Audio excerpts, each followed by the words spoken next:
that reason, it seems to me that in some respects, what Marxism functions is, at least in the context of China, is a way of providing legitimacy for the regime. The issue of whether people actually believe in the ideology, well, that's hard to tell, especially in a culture where people are very good or are even trained in some respects not to let you know what they're thinking.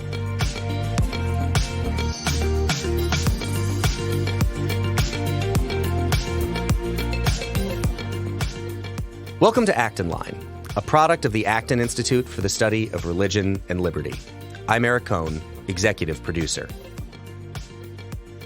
A belief in the positive power of free markets has been a part of the political and philosophical program of the political right for virtually all of the post-World War II conservative movement. While elements of protectionism, even isolationism, have always been currents in the political right, a support for free trade and free markets has been a part of that movement's dogma for years. Today, that is no longer the case. Many have lost confidence in the country's commitment to economic liberty. Across the political spectrum, many want the government to play an even greater role in the economy via protectionism, industrial policy, stakeholder capitalism, or even quasi-socialist policies. Numerous American political and business leaders are embracing these ideas, and traditional defenders of markets have struggled to respond to these challenges in fresh ways.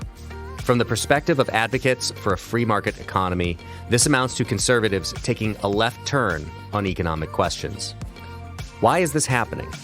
And what can free market advocates do about this problem?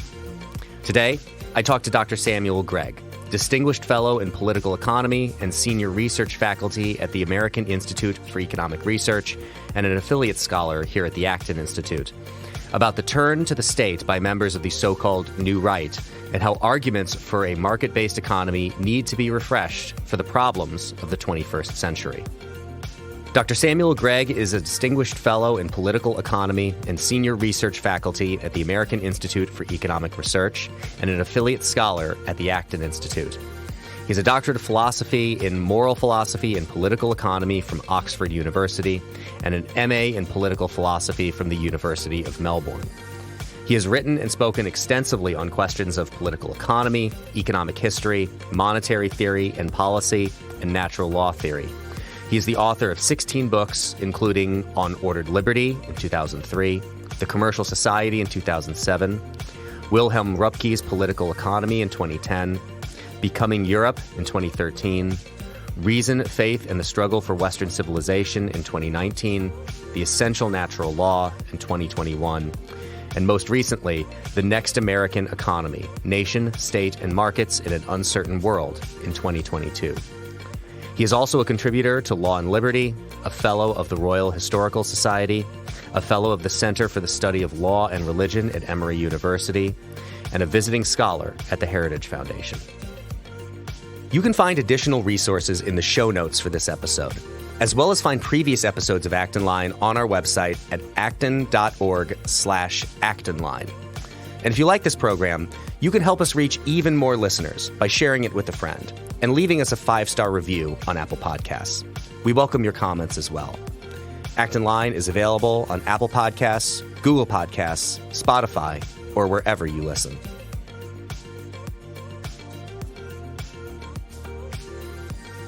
Sam Gregg, welcome to Acton Line. Thank you, Eric. It's good to be here. Or should I say welcome back to Acton Line. Your first appearance on this program since you defected to another wonderful organization, AIER. So tell everybody about the work that you've been doing at AIER since you've left the Acton Institute. So the work I've been doing at the American Institute for Economic Research has been very focused around the themes that come out of my book, The Next American Economy, Nation, State, and Markets in an Uncertain World, because, as you know, Eric, there are intense debates in America, but even more specifically on the right, so to speak, about questions of political economy, the role of the government in the economy, whether we should be going down the road of using things like tariffs, protectionism, industrial policy, etc. And that's been my life really for the past 8 years. So what I'm doing now is more or less an extension of that. And what's interesting about that debate is that it is not going away. It is becoming ever more omnipresent. It's becoming something that I think free marketers should be paying even more attention to, because my fear is that, at least on the right, so to speak, we're going to find more and more people drifting in this direction of what amount to essentially progressive views of the nature of government and its role in the economy. Before when we were planning on what we were going to talk about today, we were discussing this piece from Bill McGurn in the Wall Street Journal from earlier in March that we'll include in the show notes.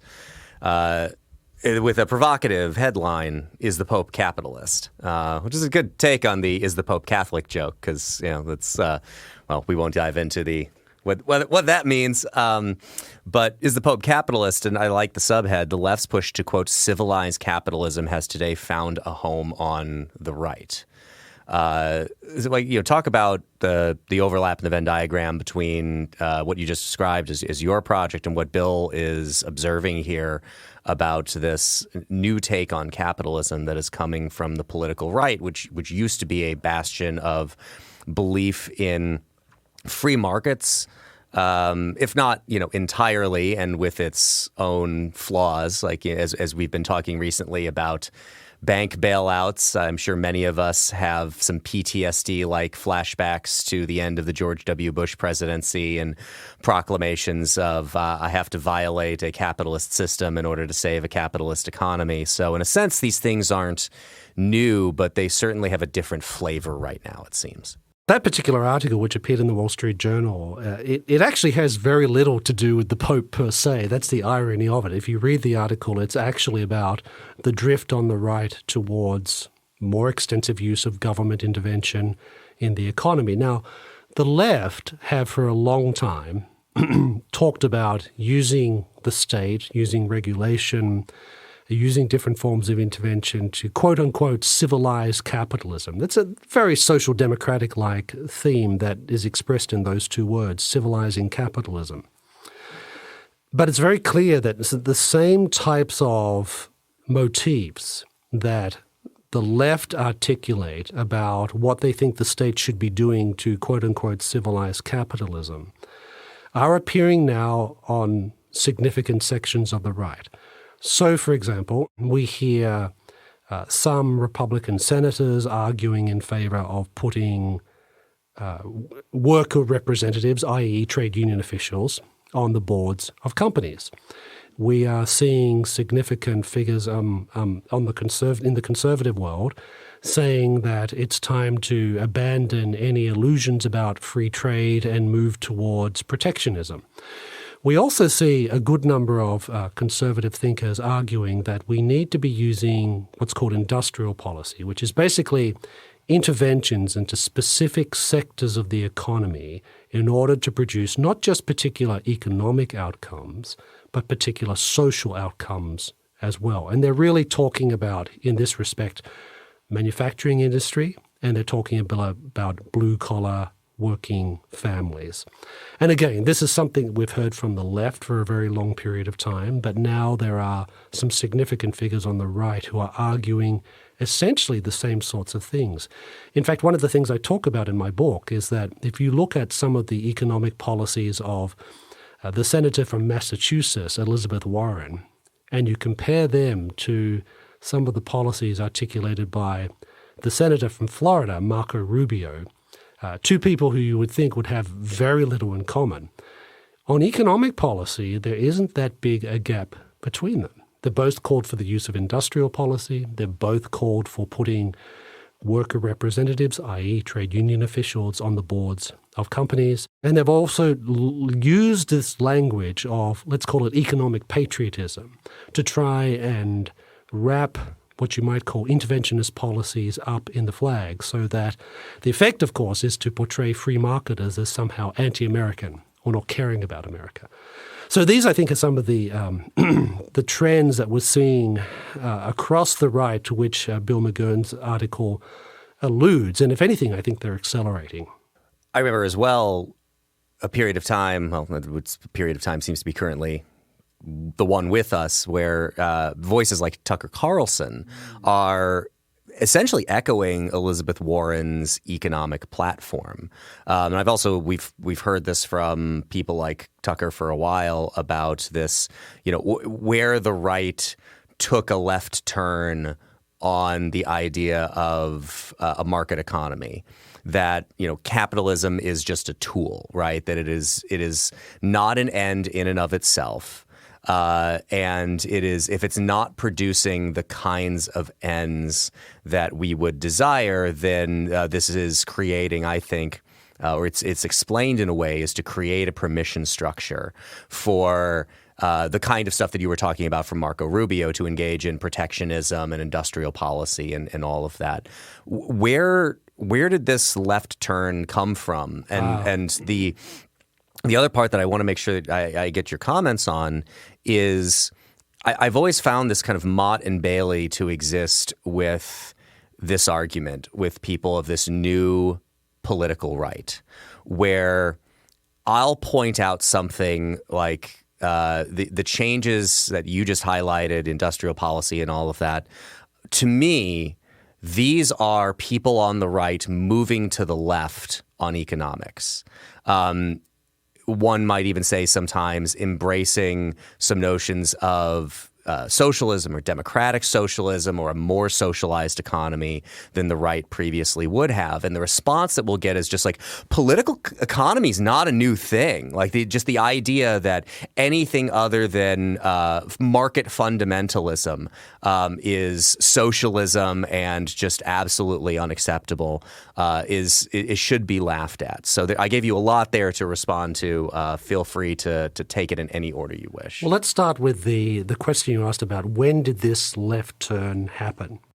Well, I certainly started detecting it myself around about 2015, when, of course, we had Donald Trump running for president, and there were very clear indications that he was not in favor of free trade, that he rejected, in fact, significant portions of the Republican Party's economic program in 2015. And at that being one of the few things that Donald Trump truly was consistent about over time. You can go back to the 1980s. Right. Now, the villain in the story, right, in this narrative of trade is something to be won and lost.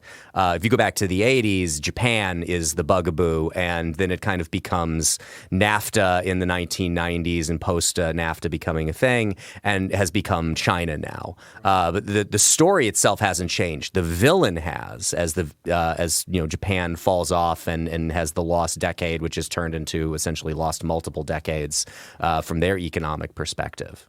Yes, and so when we look at these changes, we see these ideas being articulated at different points of American history. I mean, the argument about tariffs, for example, if you go back to the 19th century, after the subject of slavery, tariffs was the subject that most divided the country. People forget that. But in more recent times, I think, if you're looking for a more immediate antecedent before 2015 for this shift towards a more favorable view of the state, I think Pat Buchanan's 1992 Republican presidential campaign, where he basically killed off George H.W. Bush's chances of a second term, in which he made it very clear that he was very much opposed to free trade and was very much he was arguing things like free trade ends up killing people. That's sort of the argument that you were hearing from people like him at the time. So those arguments never really went away. But of course, the other precipitating factor, I think, in a lot of this is the rise of China, because there were debates back in the late 1990s and early 2000s about whether America should allow China to enter the World Trade Organization. And the argument was, if we bring China into the fold, so to speak, then economic liberty will work its magic and start to transform that regime from within. And in retrospect, of course, that just didn't happen. It's very clear that didn't happen, and it's very clear that we underestimated the resilience of what is, after all, a 4,000-year-old culture of authoritarian top-down rule. So that was a very good example, I think, of where maybe those of us who are free marketers, I think we oversold our case, and that we made the argument that if countries enter global markets, they will become, quote unquote, just like us. Well, that was an underestimation of the role, I think, of culture and politics when it comes to the willingness of regimes to adopt different parts of economic policy, but nonetheless making sure that it doesn't result in some sort of transformation of the regime from within. So I think in the mid-2010s, we see many of these things start to crescendo. Donald Trump's presidential campaign gives a voice and a platform to many of these ideas that had been floating around for some period of time. And I think a lot of people, partly because Donald Trump became president, a lot of people started on the right, so it certainly started gravitating in that direction of saying things like, well, we've spent all this time trying to dismantle the administrative state. We don't seem to have got very far, so why don't we just take it over and use it to achieve our own sorts of ends? So when we think about all that, I think that the moment that we're living through now seems less strange than it might have looked, say, 10, 15 years ago.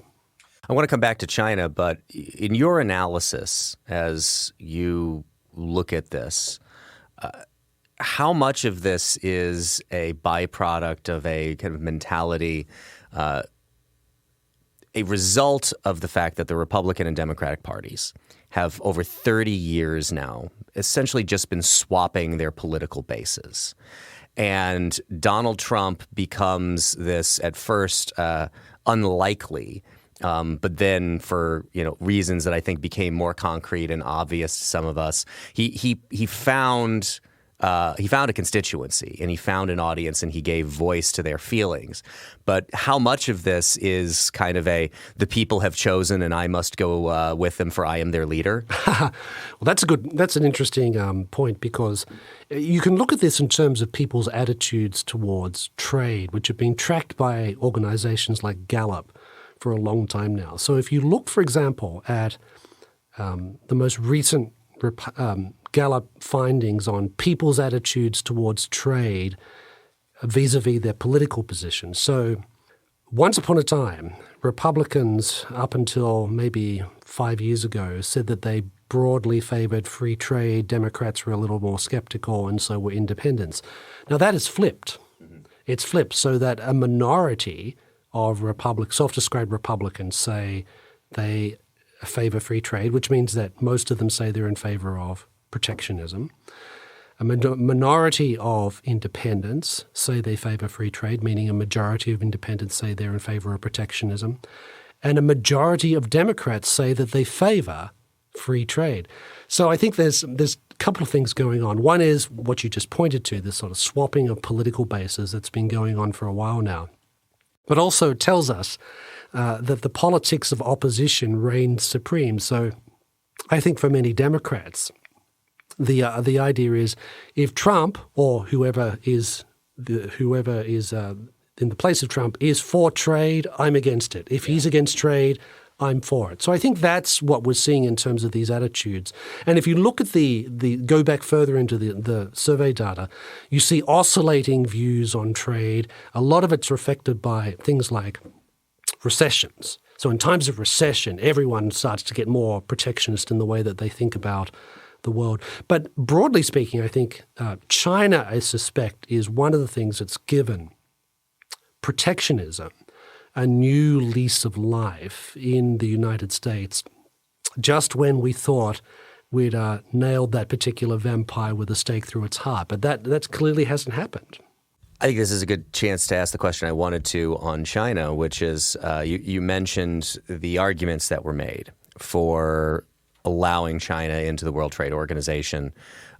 We highlight part of this story in our documentary, The Hong Konger, Jimmy Lai's Extraordinary Struggle for Freedom, where we wanted to highlight what happened in China over that period of time, which is something that is truly remarkable. Yes, the politico-totalitarianism, the lack of human freedom on those political dimensions, that is still true of China. In fact, it's worse. Yes, I think you're right about that. It is certainly arguably much worse now than it was 30 years ago. But millions of people have been pulled out of poverty by China embracing a more market-based economy. And yes, there is that very Tom Friedman on the New York Times pages kind of analysis that looks at the history of China, and after over decades killing millions and millions and millions of people trying to make communism work, or some form of top-down, state-oriented economy work, finally reluctantly embraces market reforms and has this incredible growth in wealth and GDP and pulling people out of poverty. And it really takes a special Tom Friedman-like voice to look at that and go, by God, it must be the totalitarianism that did it. So was it a mistake to let China enter the World Trade Organization? Because, you could take this, I think, in many different ways, right? So we see the economic outcome part of it, but it has created a lot of the problems that you have just highlighted in your answers to the previous questions that I asked you. So looking back on it now, was it an error? Well, economically speaking, it certainly was not an error because it opened up for America lots of markets. With a market of 1.4 billion people, no one wants to ignore a market of that size. And you can be sure if we did, the Europeans wouldn't. So economically speaking, I think it benefited Americans immensely by much lower costs for all sorts of goods and services that they would have otherwise been paying a lot more for. It also exposed the American economy to competitive pressures, which I think is good. It's good for an economy to be exposed to competitive pressures. It also was, I think, good insofar as many American businesses were able to set up shop in China, realize new economies of scale. And it also meant that American workers who had been doing things in particular areas of the economy which were no longer competitive were moving to other parts of the economy in which they were generally paid better wages and also working less physically strenuous jobs as well. So there's a very good story to be told about the economic benefits flowing from China entering the WTO and America's trade relationship with China. It's a very good economic story, but the economic story is not the whole story. There's also a political story to this as well. And the political story is that if you enter the World Trade Organization, you're expected to play by certain rules. And it's very clear, certainly especially after 2008 and 2012, when Xi comes to power, that China, certainly the regime by that point, had made the decision that it was not going to play by the rules. And so, for example, we see Chinese nationals, Chinese businesses engaging in things like industrial espionage, intellectual property theft, etc. And they were getting away with it for a long period of time. There were very few prosecutions of Chinese nationals and businesses engaged in this type of activity up until 2018, that's when some prosecutions started in the United States of such people. It's also, I think, fair to say that politically speaking, China hasn't abided by a lot of the promises that it made when it entered the WTO, things like getting rid of subsidies and things like that they're supposed to do if you enter the WTO. They didn't do that either. Now, in some senses, we shouldn't be surprised by this. This is, after all, a communist regime, and I think we're often inclined to think that that's not important. Well, it sort of is important because that is the ideology. And we should also remember that Xi is a true believer. I mean, when he dresses up like Chairman Mao, he's not doing it for just cosmetic reasons. It's not Chinese Halloween. No, not at all. Not at all. And it's very clear that he wants to develop a very different economic model to that of the United States. He's really trying to build a particular version of state capitalism. But the WTO and China's entry into the WTO has nothing to do with that. That's the thing, right? This is China's regime deciding it wants to go down a particular political path. And that's what they're doing. They're employing industrial policy on a massive scale. There's lots of subsidies going to different parts of the economy. They are re-centralizing the party's control of enterprises. They're squishing out pockets of economic freedom where it existed. If you go into negotiations with a Chinese business, the most important person in the room is not the person you're negotiating with. It's whoever is the most senior Communist Party member. So the political side of all this is that China has moved, especially under Xi, in a very state-centric, top-down, authoritarian direction. Now, they're not getting rid of all the reforms. They're not stupid. They know some of these things work. But it's very clear that Xi does want a very different model to what we experience in the West. But again, I say that has nothing to do with China going into the WTO. That these are two separate things that I think we need to talk about when we're thinking about our relationship with China. Is it possible to have a trading relationship with China that avoids all the problems of the nature of the regime there? And that's what we're working our way through right now. There's something very interesting in what you just pointed out there, that this is the Chinese Communist Party that is in charge of the nation of China.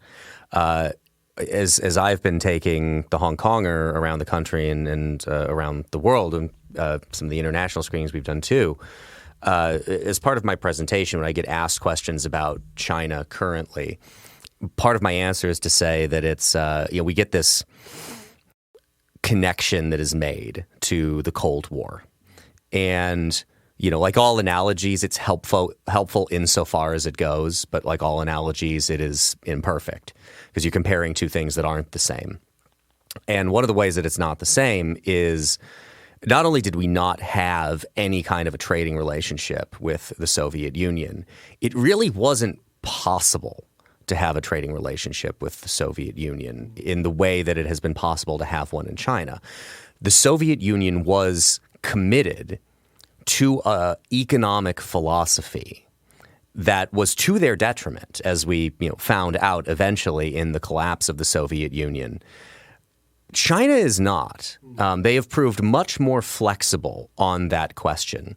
So is it fair to still consider them a communist regime when they are employing so many uses of the marketplace in order to make themselves wealthier in a way that the Soviet Union did not do? And even other, former communist Soviet satellite states or nations that embrace the same philosophy, take North Korea as another example. North Korea's commitment to Marxism is not clear anymore. It has essentially become a monarchy, a one-family hereditary monarchy that is state power and state control, and that has an origin in a Marxist philosophy, but that isn't operating like the Soviet Union was. And in fact, they've expunged a whole lot of the Marxist-communist language and replaced it with their own Juche philosophy. Is it fair to consider these? Is it actually communist? Is China actually communist? Or is it, as the marketing guy asked the question here, is this a branding exercise in some way? It's still called the Chinese Communist Party, but it's a communist party that is embracing a market economy in a way that would just be absolutely unrecognizable to somebody studying the tenets of Marxism and communism in the 40s, 50s, 60s, 70s. Well, China and the Soviet Union are very, very different entities. And you're right in the sense that certainly from the late 1970s, both countries took very different economic paths in terms of how they wanted to organize their economies. Now, in the case of China, I think there's a couple of good data points that we should point to. First of all, communists and communist parties have long played the game of using economic freedom when they think it's in their immediate interests to do so. So in the immediate aftermath of the Bolshevik Revolution in 1917, 1918, and then you had the Russian Civil War, and then was what was called war communism. The disaster of that led to Lenin deciding that he was going to allow the kulaks to have a certain degree of property, a certain degree of income. They were able to go engage in exchange, et cetera, et cetera. So you had a sort of a very primitive market economy allowed because the regime needed that for that particular period of time. And during the Cold War, if you looked at a lot of the satellite states in the Eastern Bloc, you would see that they would play similar types of games. So Yugoslavia had what was called market socialism, which is a strange blend of sort of a type of corporatism and sort of market methods. And even in a country like Poland, the peasantry, because it was significantly large, were allowed to keep a certain degree of property for themselves. So my point is just to simply say that communist parties, when it comes to these sorts of things, come up with all sorts of rationales to justify what would appear to be what you're pointing to, which is significant departures from what would be a sort of Marxist orthodoxy about these sorts of things in terms of having the state run the economy as part of the transition towards this communist world in which we'll all be free to hunt, shoot, and fish, I think Marx said, as we wished. So in the case of China, it's further complicated by the fact that it's not a Western country. It's it has its own political culture. And for that reason, it seems to me that in some respects, what Marxism functions is at least in the context of China, is a way of providing legitimacy for the regime. And we joked before about Xi dressing up like Mao, right? Well, you can be cynical about that, but I think in his case, it's a way of signaling to audiences that you're not going to see him wearing a suit with a suit and tie as much as he used to. You're going to be seeing him dressed in this sort of Chairman Mao type outfit. So I think in the case of China, the issue of whether people actually believe in the ideology, well, that's hard to tell, especially in a culture where people are very good or are even trained in some respects not to let you know what they're thinking. But I don't think there's much doubt that it functions as one of the tools of legitimation that the regime will use, regardless of whether it's adopting policies that would seem to contradict that ideology.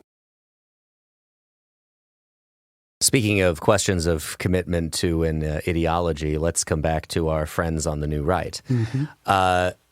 So I asked you the question about how much of this is a vehicle or is created by the idea of, the people have chosen, I must go with them, for I am their leader. I can understand that kind of an explanation for, the Marco Rubio example that you gave, right? Politicians are politicians, as, to quote the great Milton Friedman, they're in a business of acquiring votes, and will do things in the name of acquiring votes that may seem inconsistent to people like us who work in think tanks and study this stuff from that perspective, but is entirely understandable in the political scene.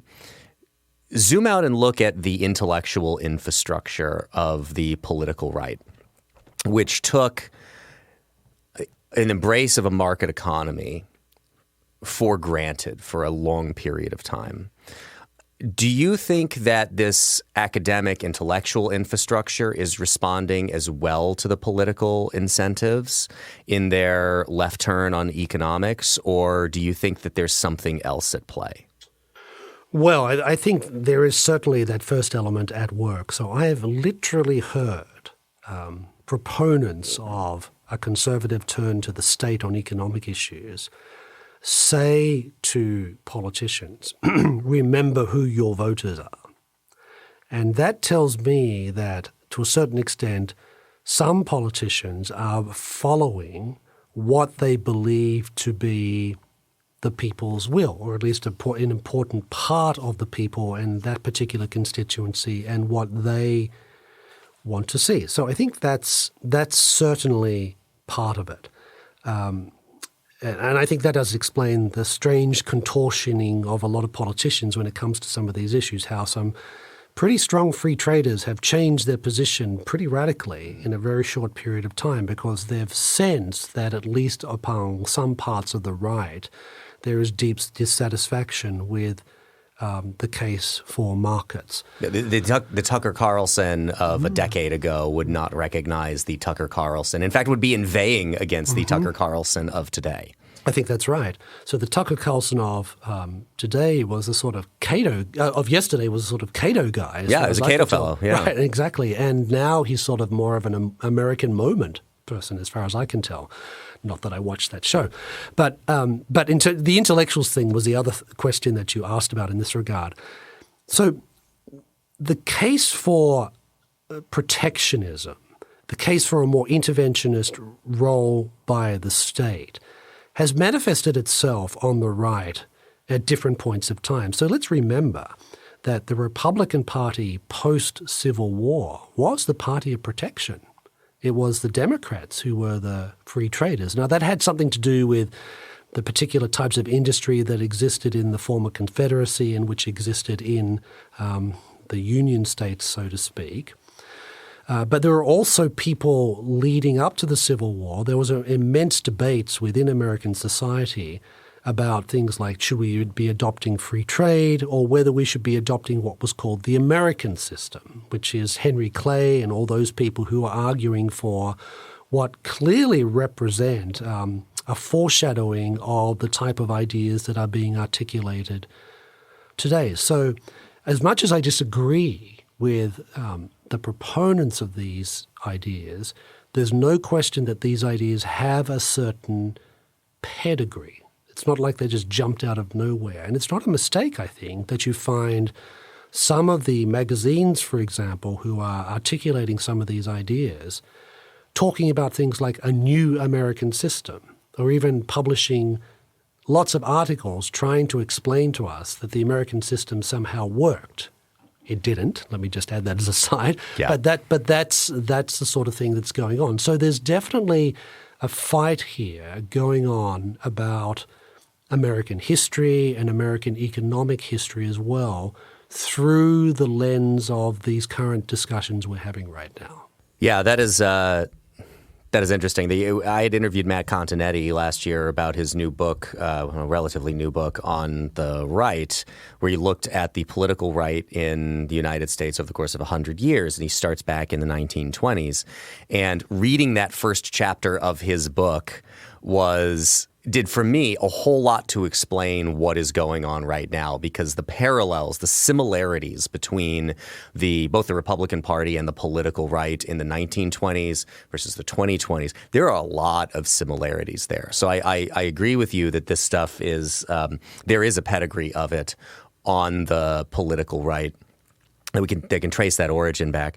The other part that I'm curious about is I read this morning, and I'll include it in the show notes, there was this this is a very online story, so I'll apologize to our listeners for that. But there's a program morning program called Rising, where Bethany Mandel, who's a commentator, was on that program and asked by Brianna Joy Gray if to define wokeness.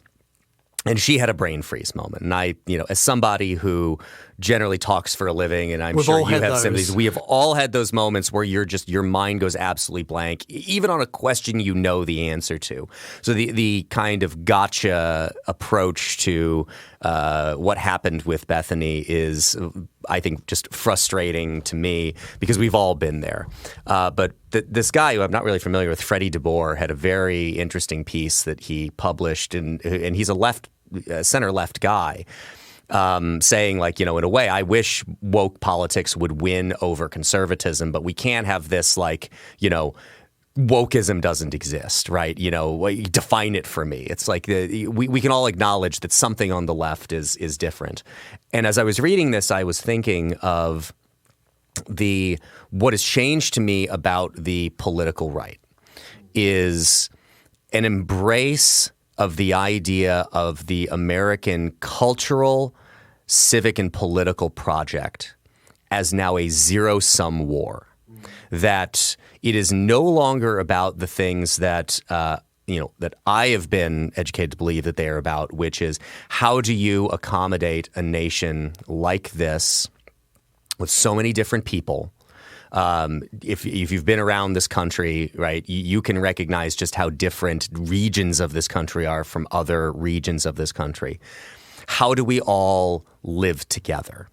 And I've always thought that the political right had very good answers to those questions in federalism in particular. But it has seemed to change to me and transmute into this everything is a zero-sum war approach, that it is either going to be the left that is going to be victorious or it's the right that is going to be victorious. And anything that is done, any tool you need, weapon you need to pick up in order to win that zero-sum war is necessary to pick up. So you get not just the reaction on the culture war side of things.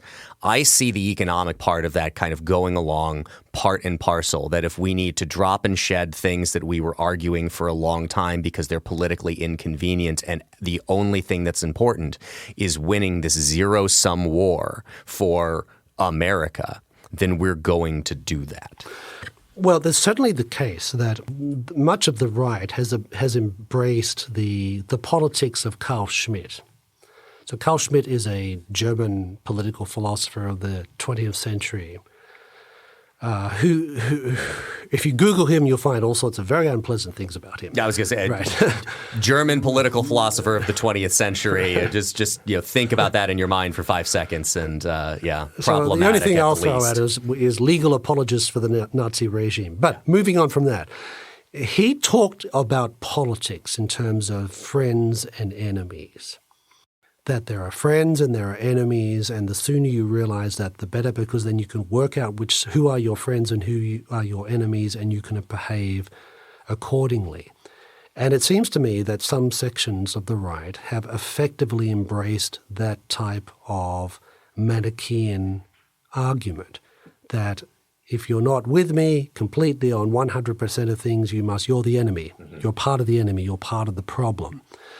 And of course, things like constitutionalism and limited government, or saying that we're going to have a certain degree of pluralism within society, saying that we value liberty and that we're willing to accept up to a point that some people are going to use their freedom in ways that we don't like. Mm-hmm. All those things are anathema to the friend-enemy paradigm. It doesn't fit that type of paradigm. And so it seems to me that so much of the right, particularly on the younger side, have embraced this type of logic and are applying it to everything they see. So what this means is that if good economics or the arguments about why, say, trade is much better to be free rather than burdened by tariffs. If that gets in the way of articulating a particular type of message to capture particular constituencies, then you ditch it.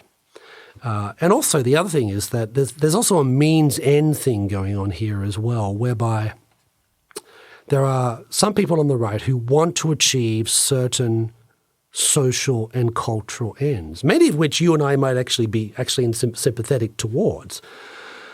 But to the extent that they believe a market economy gets in the way or doesn't deliver that in the ways that they want to see it delivered, they think that economic freedom has to be sort of put down the list of priorities. Yeah, this is one of my concerns in this what I see as this corruption of the right, is when you start embracing the idea that the ends justify the means. In practical experience, I often think it ends up cashing out as you lose what the ends are and the means become ends in themselves. This is one of the things that has frustrated me in conversations with new righties about even the culture war element to all of this. I will stipulate to a lot of the diagnoses of problems that they point to. But in the anything is justifiable to win this fight, what do you have at the end there? Say you win this war, and it is reminiscent to me also of this odd thing about our politics right now. Our electoral politics is everybody, when they're out of power, kind of believes that they're never going to be in power again. And everybody who has power believes they're never going to be out of power again. And they act as such, despite the fact that they should know darn well the likelihood of, people just generally getting tired of the regime in power are going to flip it at some point in time.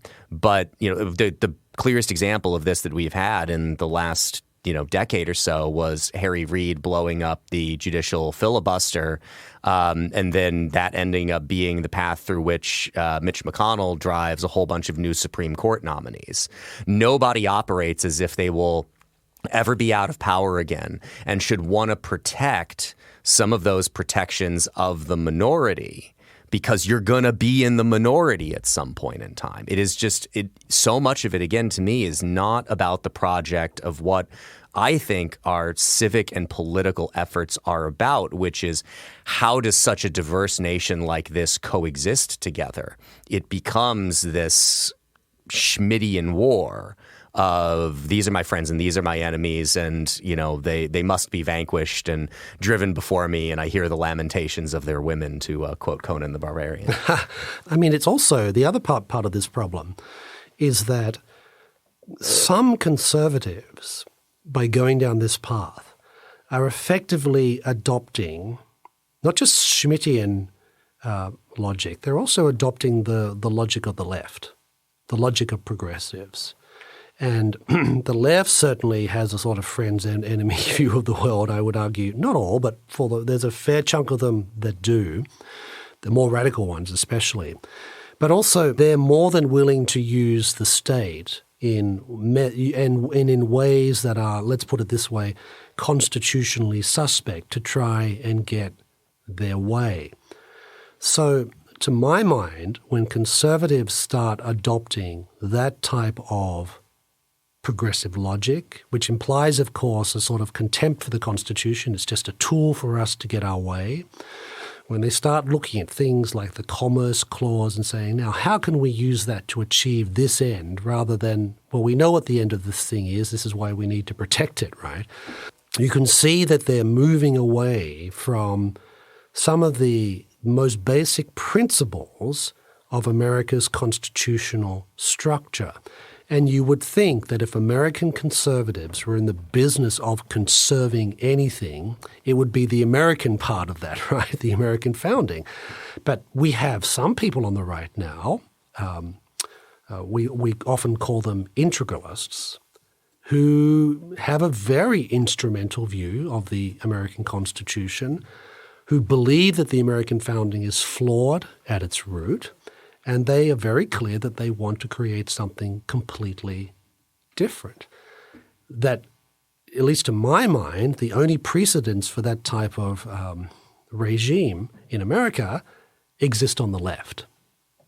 How do you respond to the argument from some of those on the new right that these are the new rules, right? So in order to have that kind of constitutional American society that embraces concepts like federalism, pluralism, secularism, and the proper understanding of secularism, I just did a whole interview with Michael Bird about his book on that, which I thought he had very good insights, and we'll put that in the show notes as well. But the argument that you get back is that the left is not committed to that project. And all that we on the right would be doing by remaining committed to that project and the rules that are dictated to you and how you operate in a political and intellectual space by a commitment to that project. If the other side is going to break all the rules in order to win, all we're doing is tying at least one hand behind our back by saying we're going to remain committed to these rules of engagement when the other side is not doing it. How do you respond to that? Well, the first thing I'd say is that these are not just rules of engagements. They're rules that reflect requirements of justice, of things that are good and right. And I think that when conservatives get in the business of saying, well, those things aren't so important as long as we win, then you fall into this problem of means and ends. And very soon you start forgetting about the ends and you become obsessed with using whatever means you want to achieve particular goals. And I think you start to lose sight of what the entire project is about in the first place.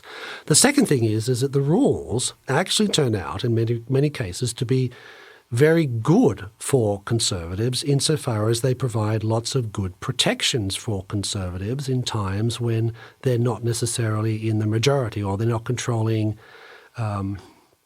any branches of government or whatever it happens to be. There are reasons why, for example, back in the 1930s, why Franklin Roosevelt wasn't entirely able to get completely his way because there were rules in place that prevented him from doing so.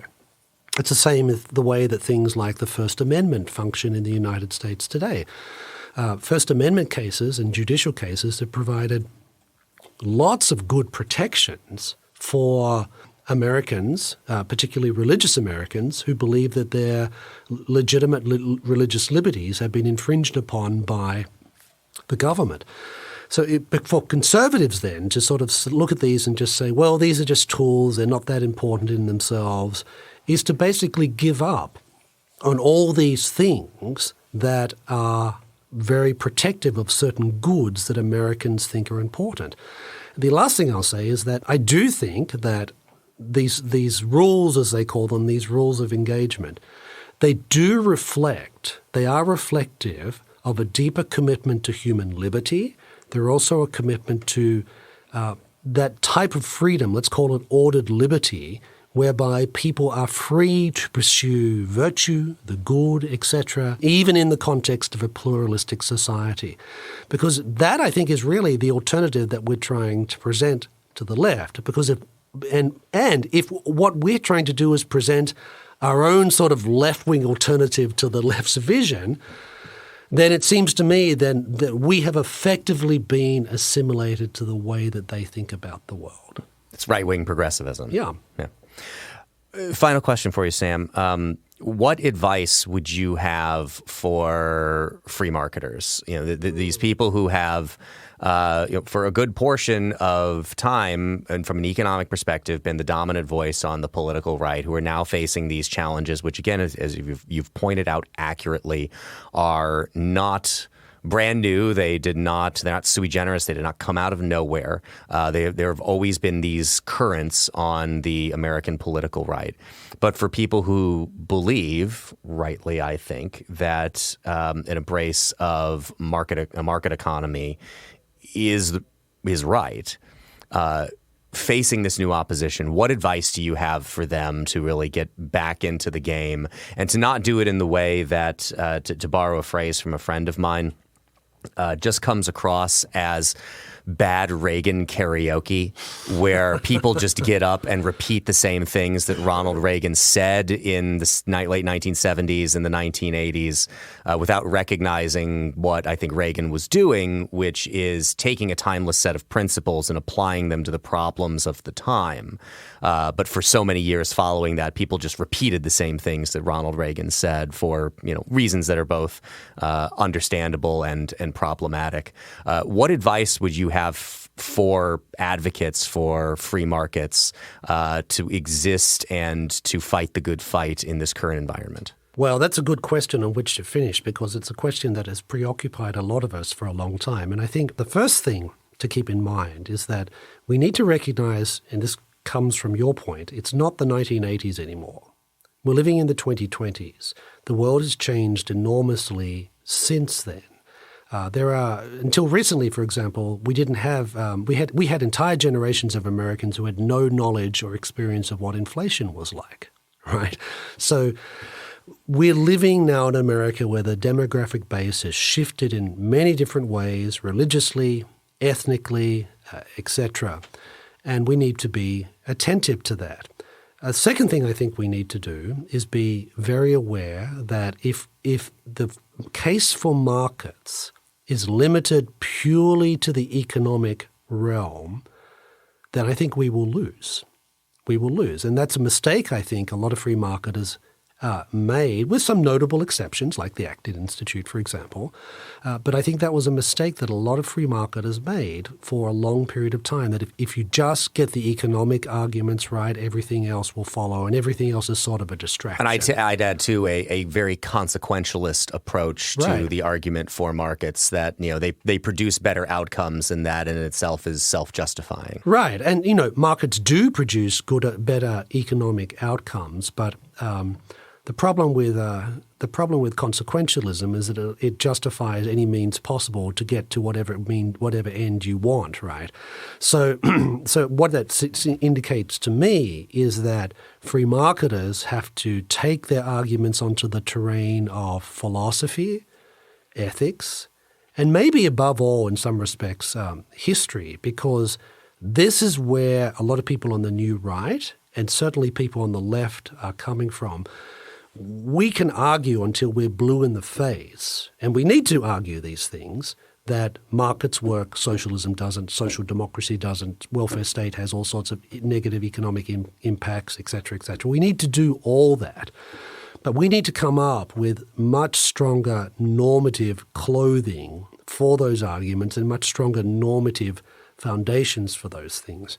The person that I think of who did a very good job of this, certainly in the 1980s, was Michael Novak. His book, The Spirit of Democratic Capitalism. Now, some of that book is still, it is a little dated now because the numbers have changed. It was written in the early 1980s, etc.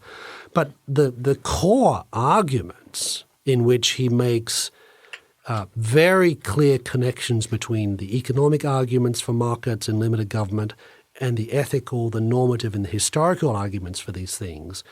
One of the reasons that book got so much attention was because very few people argued that. So if you talk to Milton Friedman about these questions, you get a sort of blank stare, I think.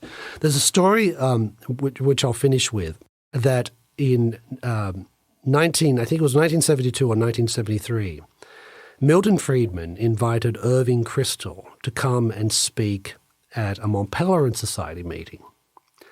And Kristol at this point, Irving Kristol, had become a convert to markets. He was a member on the left as a young man and then had, as he said, grown up. But notably so, I have this book, a 2 Cheers for Capitalism guy. Yeah. Right. And he got up in front of, I've heard the story that when he was invited to speak to the Mont Pelerin Society, he thought of getting up and basically saying, man does not live by bread alone. Thank you very much. And just walking off the stage. Now, he didn't do that, but his point was, yes, the economic arguments are very important. Yes, we must win the economic arguments. We must do the battle with the Keynesians, with the socialists, with the social democrats, but also with the corporatists and now the conservative pro-government people, right? We've got to do the battle on the economic side of things.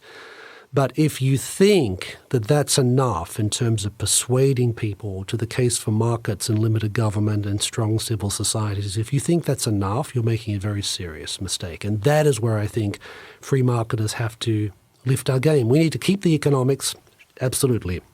But if we don't supplement that and buttress it with these other arguments, we lose. Dr. Samuel Gregg is Distinguished Fellow in Political Economy and Senior Research Faculty at the American Institute for Economic Research and an affiliate scholar at the Acton Institute. His latest book is The Next American Economy, Nation, State, and Markets in an Uncertain World, which is available now. Sam, thanks so much for joining us today on Acton Line. Very good to be with you. As always, thank you for listening. Our team loves putting this podcast together for you. It's encouraging to hear from our listeners. Feedback is incredibly important to us because it lets us know what you'd like to hear more of, including the kinds of topics you're interested in most.